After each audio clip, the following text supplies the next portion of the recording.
Si on rapporte l'échelle de la Terre, on va dire l'échelle de la vie de la Terre qui est née en environ 4,5 milliards d'années sur une journée de 24 heures, l'être humain Homo sapiens n'a existé que 7 secondes. En 7 secondes, on est déjà à l'origine de la 6e extinction de masse vécue sur cette planète. On doit se poser les questions.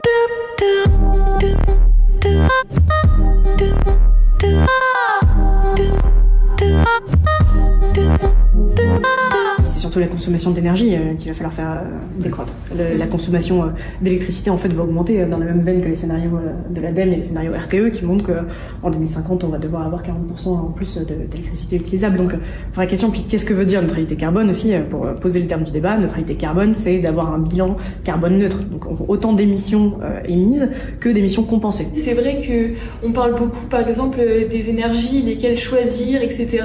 Mais on pense toujours à ces énergies pour consommer autant qu'actuellement ce qu'on fait, alors que c'est vrai que c'est aussi important de réfléchir à comment on peut diminuer notre consommation, que ce soit en électricité, mais aussi par exemple notre consommation de viande, notre consommation de beaucoup de choses. Il faut vraiment réussir à construire un discours positif sur l'écologie. La question c'est pas est-ce que si je fais ça c'est mieux que si je fais ça.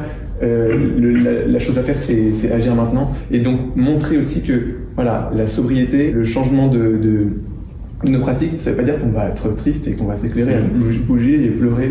Et donc il y a ce vrai enjeu-là derrière, avec le terme de planification écologique qui est en train d'émerger dans la société aujourd'hui, à pouvoir aligner la manière dont on produit, la manière dont on consomme avec cet objectif-là. On a dans la loi aujourd'hui l'inscription de l'objectif de neutralité carbone. Et donc en gros, ça veut dire réduction des émissions par 6. Donc moins 85% en gros d'émissions par rapport à 90 en 2050. Comment organiser nos sociétés aujourd'hui pour arriver à cette décroissance-là de nos émissions, sans avoir à côté toute une décroissance de la culture, de le bien-être, le bien-vivre des personnes. Et comment on peut y répondre? Déjà avec peut-être un petit peu de formation de l'ensemble de la société.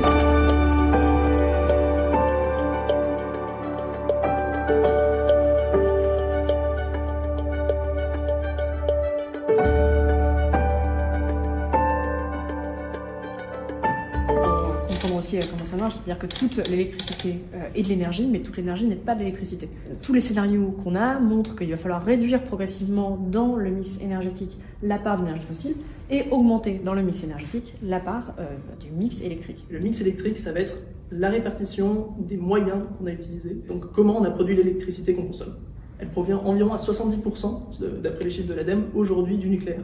Environ 20% va être ensuite produit par l'énergie hydraulique. Et le reste se mélange avec un petit peu d'éolien, de solaire, etc. Si je propose quelque chose personnellement, je me dis pas que ça va forcément changer tout et que ça va remonter très haut dans le gouvernement. Mais l'idée c'est aussi, encore une fois, de sensibiliser le plus de monde possible. C'est très intéressant ce que tu soulèves, c'est que ça permet aussi de mettre un sujet en place publique et d'instaurer un débat. Je pense qu'il faut que tout le monde se sente légitime de prendre la parole et de dire ce qu'il a envie de dire, de prendre part aux actions.